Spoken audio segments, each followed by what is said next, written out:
네, 오늘 정례회의에서 0.25%포인트 금리 인상 결정으로 미국 기준금리가 22년 만에 최고치 찍었다고 말씀을 드렸습니다. 앞서 연준은 지난해 3월부터 10차례 연속 금리 인상을 해오다가 6월 회의에서 매파적 동결을 결정한 바 있죠. 이로써 미국 기준금리 이번에 25bp 올렸으니까 한국보다 2%포인트 차이가 나게 됐습니다.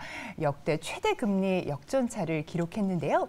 석병훈 이화여대 경제학과 교수 모시고 금리와 또 한국 경제 성장에 대한 이야기 나눠보도록 하겠습니다. 교수님 어서 오십시오. 안녕하세요. 안녕하십니까? 반갑습니다. 자, 7월 FOMC 정례회의 기자회견 잘 보셨죠? 아침에 또 새벽같이 또 보셨을 것 같은데요. 네, 이번 회의 결과 그리고 파월 의장의 코멘트 중에서 좀 집중해 볼 만한 부분이 있다면 공유 좀 부탁드립니다. 전반적으로 말씀을 드리면 이번 회의 결과나 코멘트 같은 경우에서 특별히 놀랄 만한 점은 없었습니다. 다 예상했던 경우고요. 그다음에 코멘트 중에서 특별히 관심이 가는 부분을 몇 가지 짚어드리겠습니다. 무엇보다 가장 중요한 것은 무엇이냐면 금리 인하 예상과 관련해서 올해 안에 인하는 없다라는 점을 확실히 했습니다. 이것도 역시 모두 사전에 예상을 했던 바였고요. 그리고 두 번째는 더 이상 경기 침체를 걱정하는 연준 위원들은 없다. 심지어 통화정책 방향 메인 스테이트먼트에서도 모더레이트 페이스로 경기가 회복되고 있다. 이런 식으로 얘기하면서 모더스트에서 모더레이스로 문구를 조정했거든요. 그래서 경기가 회복되는 속도가 더 빨라졌다라는 것을 강조하는 것으로 보이고요. 그리고 2025년까지 인플레이션 목표인 2%까지 내려가지는 않을 것이다. 이것도 이미 기존의 경제 전망, 6월 FOMC 끝나고 발표를 하는 경제 전망에서 반영이 돼 있었습니다. 그래서 이것도 놀라운 사실은 아니었고요. 그리고 지금 노동시장이 언제 과열이 진정되느냐가 관건이었는데 이번에 과열 고용시장이 균형을 맞춰가는 과정에 있다. 이런 식으로 언급을 했었고요. 최근에 관심이 있는 것은 미국의 주택시장과 장기 기대 인플레이션입니다. 근데 주택시장 관련해 가지고는 전월 대비 전국 주택가격 케이스 실러 지수 기준으로 5월 달에도 상승을 했고요. 10대 주요 도시, 20대 주요 도시 다 집값이 상승하고 있거든요. 그런데 이 주택 가격이 최근에 상승하는 이유는 주택담보대출인 모기지 금리가 상당히 높음에도 불구하고 주택을 구매하고자 하는 수요는 지금 있습니다. 그런데 지금 집을 보유하고 있는 사람이 집을 팔겠다고 내놔야지만 거래가 일어나는데요. 집을 보유하고 있는 사람들은 더 좋은 집을 살려고 하다 보니까 그러려면 추가로 주택담보대출을 받아야 되겠죠. 그런데 그 높은 금리가 부담이 돼서 보유한 사람들이 매물을 내놓지 않고 있는 상황이다 보니까 수요는 있는데 공급이 적어가지고 집값이 빠르게 상승하고 있는 것입니다. 그래서 이 주택시장 상황 그리고 장기 기대 인플레이션은 상당히 저도 주의 깊게 보고 있던 거였는데요. 5년 장기 기대 인플레이션이 지금 뉴욕 연은에서 발표한 것은 3%까지 올라갔습니다. 이게 원래 2% 초반에서 중반까지 수치였는데요. 그리고 이것은 좀처럼 우리가 매일 보는 뉴스에 따라서 등락을 거듭하는 지표가 아닙니다. 근데 이게 서서히 상승을 하더니 지금 3%까지 올라갔고요. 미시간대에서 발표하는 5년 장기 기대 인플레이션율도 3% 이미 초반대로 올라갔습니다. 이것은 미국의 실질 이자율을 떨어뜨리는 요인이기 때문에요. 미국에서 지금 연준이 현재 높은 수준의 명목 이자율이라고 하죠. 이건 달러화의 단위로 나타내는 이자율인데 달러화의 단위로 나타내는 이자율을 유지하고 있어도 장기 기대 인플레이션율이 서서히 상승하면 실질 이자율은 떨어지는 효과가 나옵니다. 그래서 이게 계속 상승하게 되면 미 연준 입장에서는 추가적인 금리 인상을 할 수밖에 없는 상황으로 몰릴 수 있기 때문에 이 장기 기대 인플레이션을 잘 관리를 하겠다라는 점을 이번에 최초로 언급을 했다는 것이 좀 눈에 띄는 점이었습니다.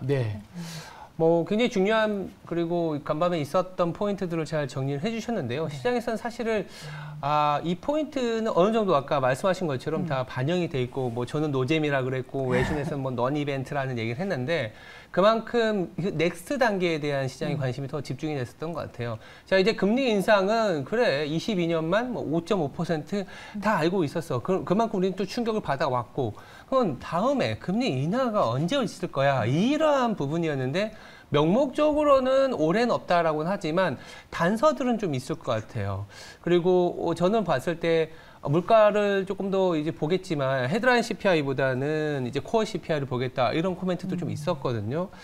교수님 보시기에는 연준이 이제 긴축을 종료하고 나아가서 금리 인하까지 내다볼 수 있으려면 어떠한 조건이 좀 있어야 될지가 그게 좀 궁금하거든요. 예, 중요한 것은 근원 CPI 그렇죠. 말씀하신 거, 그것을 보겠다고 강조한 것은 결국은 서비스 물가가 그렇죠. 잡히는 것이 중요한 겁니다. 서비스 그렇죠. 물가가 잡히려면 주택 서비스, 주거비도 잡혀야 되고요. 그 다음에 주거비를 제외한 서비스 물가도 잡혀야 되는데, 그렇죠. 주거비 부분에 대해서는 새로 체결되는 그 월세 계약들이 점점 낮은 가격으로 체결되고 있어서 시간을 두고 서서히 주거비는 잡힐 것이라고 얘기를 했습니다. 근데 문제는 주거비를 제외한 서비스 물가가 잡혀야 되는 것이거든요.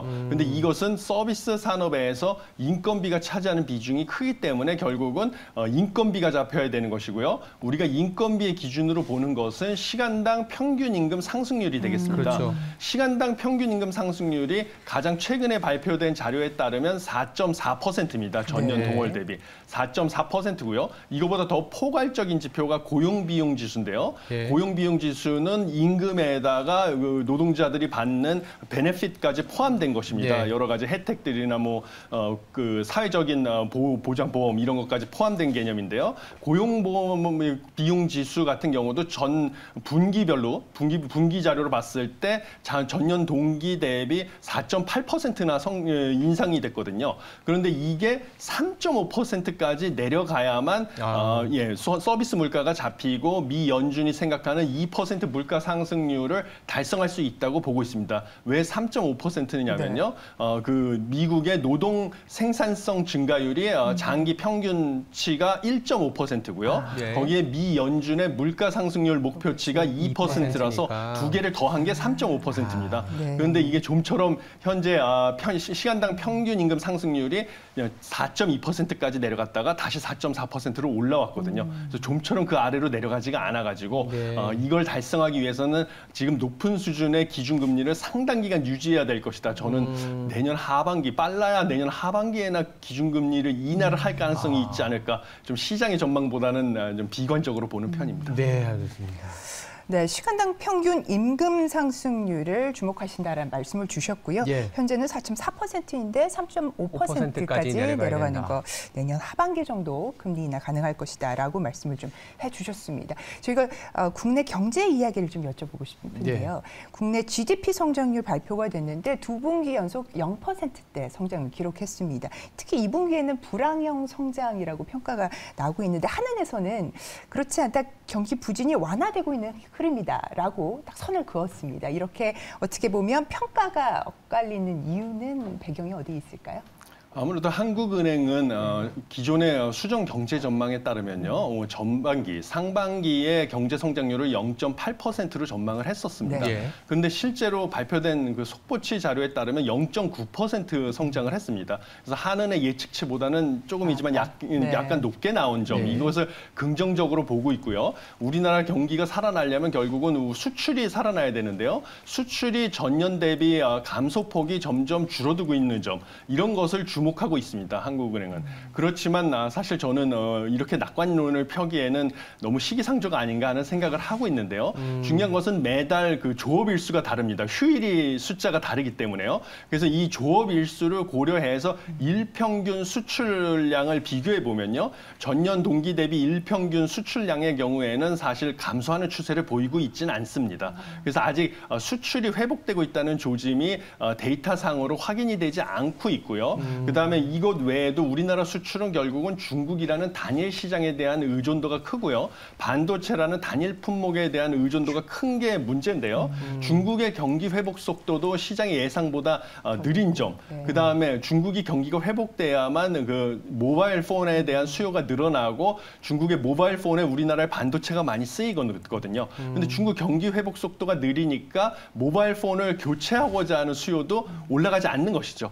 그래서 우리나라의 반도체가 중국으로 수출될 길도 아직은 좀 회복되기가 이르다라고 보고 있어가지고 저는 낙관적으로 봐야 연말쯤에나 반도체 경기가 회복되면서 수출도 좀 회복되는 게 본격적으로 회복되지 않을까 하는 생각을 하고 있습니다. 네.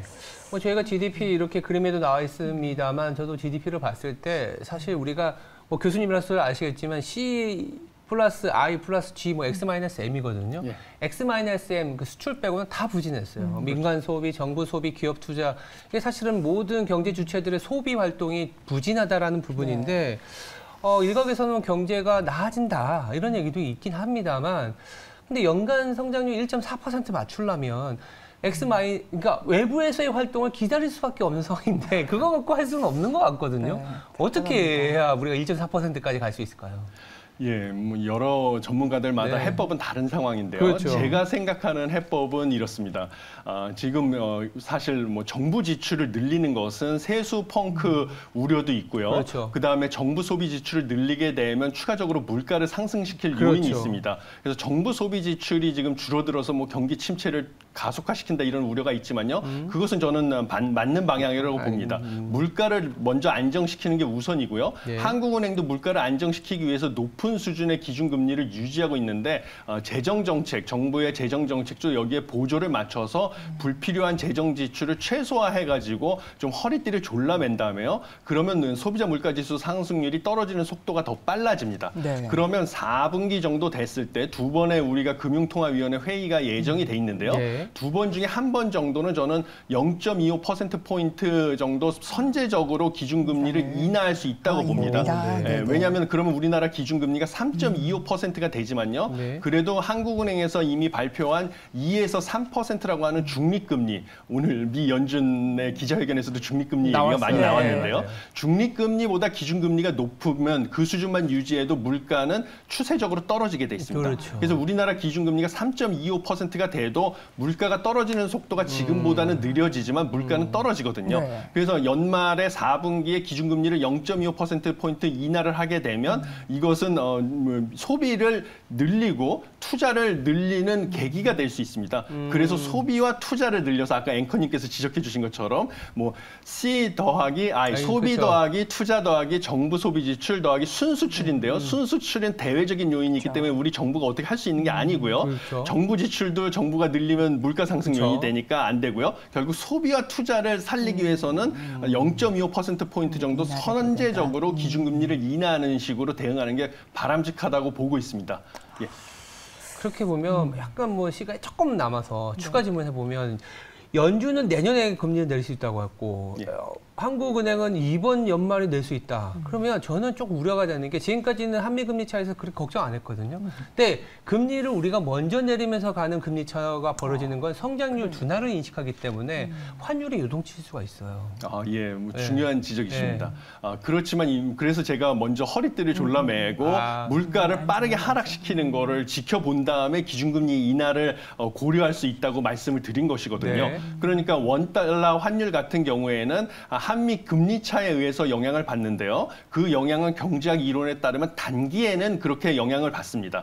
그렇지만 중장기적으로는 한국과 미국 경제의 기초 체력에 의해서 결정이 그렇죠. 되는데 우리가 기초 체력으로 보는 지표는 양국의 소비자 물가 지수 상승률의 차이, 그다음에 양국의 경제 성장률의 차이, 뭐 통화량 증가율의 차이 이런 것을 봅니다. 그래서 만약에 우리의 소비자 물가 지수 상승률이 미국보다 빠르게 떨어지게 된다면 기준금리를 인하해도 단기에는 원달러 환율이 뛸 수 있지만 중장기적으로는 원달러 환율은 다시 안정될 것이기 때문에 통화정책 기조 전환도 고려해 볼 수가 있는 것입니다. 네, 알겠습니다.